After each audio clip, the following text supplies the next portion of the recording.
Good afternoon, Jacqueline. Good afternoon din po, ma'am. Okay, Jacqueline, can you tell me about yourself? Uh, I'm Jacqueline de la Torre. I'm 33 years old.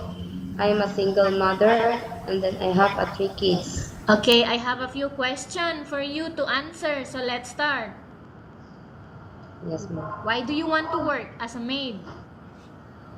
I want to work as a maid because I love my job. Why you choose Malaysia when there is another country? I choose in Malaysia because in Malaysia ma'am, is very beautiful, and then the people in Malaysia is very nice, and then is good person and the salary is good. How are you qualified for this job? I'm a hardworking mom. Then I do my very best. May I know what your educational level is? I'm only high school graduate mom. What is your recent working experience?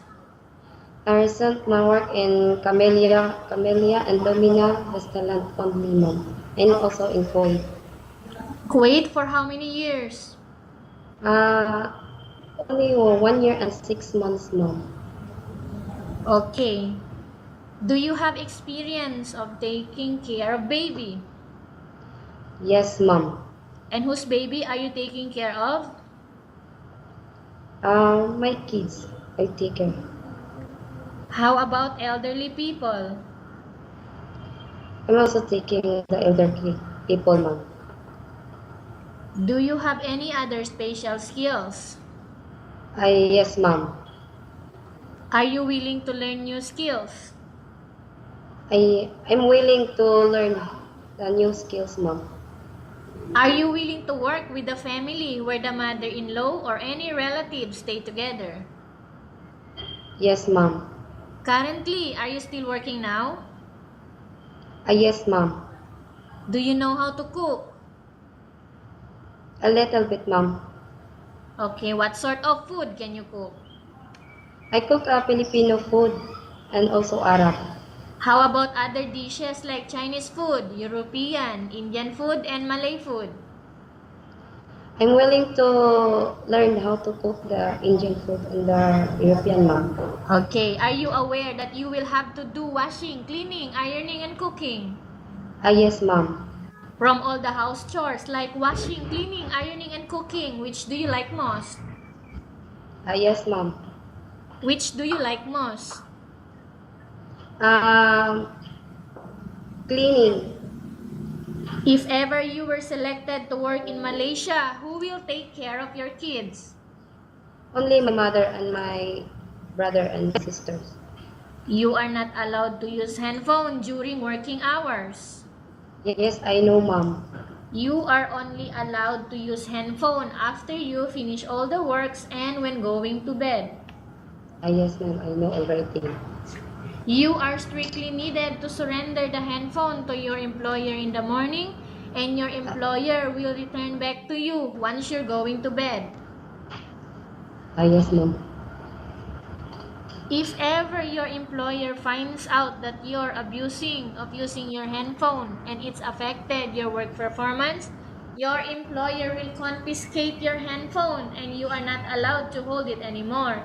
Instead, your employer will allow you to call to your family 3 times in a month. You only allowed to bring normal phone and you are not allowed to bring smartphone. Are you agreed for the terms and condition? Yes ma'am, I'm agree. Are you agreed to the rules and regulation for the handphone? Yes ma'am. How many years is the contract as you agreed and understands? Yes ma'am, 2 years contract. Finish. How can you assure to us that you will work hard in Malaysia? I'm working on do my city. I'm loyal and fearing the God fearing mom. Okay, can you promise not to use the telephone without the permission of your employer? Yes, I promise mom. Can you promise not to put on makeup but to dress properly while work? Yes, I promise. Can you promise not to invite friends and relatives without the consent of your employer? Yes, I promise, ma'am. Can you promise not to ask for advance salary from your employer under any circumstances? Yes, ma'am, I promise. Do you really understand of the rules and regulation of the agency? Yes, ma'am. I know. Do you pay any placement fee for you to come to Malaysia to work as a maid? No. Do you have any history of sickness, breast cancer, or any other illness? No, ma'am. Do you suffer from any skin diseases, allergy, or physical defect? No, ma'am. Have you suffered from any serious illness? No, ma'am. Do you smoke? No. Have you undergone any operation? No. Are you medically fit? Yes, ma'am. Are you in any medication? Yes. I will repeat. Are you in Yes. any medication? No, ma'am. Are you allergic with any food? No, ma'am. Are you preferred to work for the employer of any race? Yes, ma'am. Are you preferred to eat the type of food taken by your employer? Yes, ma'am. Are you afraid of being left alone in the house? No, ma'am. Are you afraid of dogs or other pets? No, I'm not afraid the dog and fates. Can you promise to work according to instruction from your employer? Yes, ma'am. Do you have any immediate family working in Malaysia? No. Okay, Jacqueline, we have finished our question section. Let's go to case study. I have a case study for you and I want you to answer me truthfully, okay? Okay, ma'am.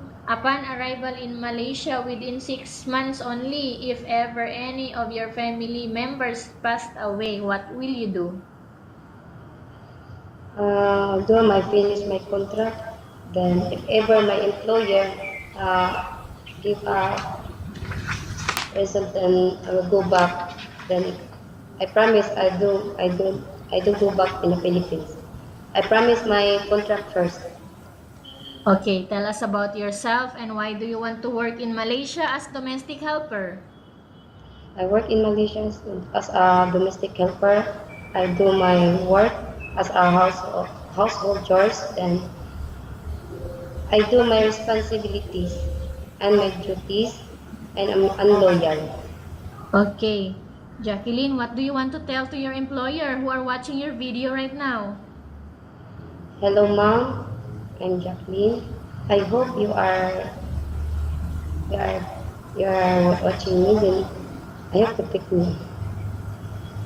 Okay, thank you very much, Jacqueline. We will update to your agency if there is any selection made by the employer.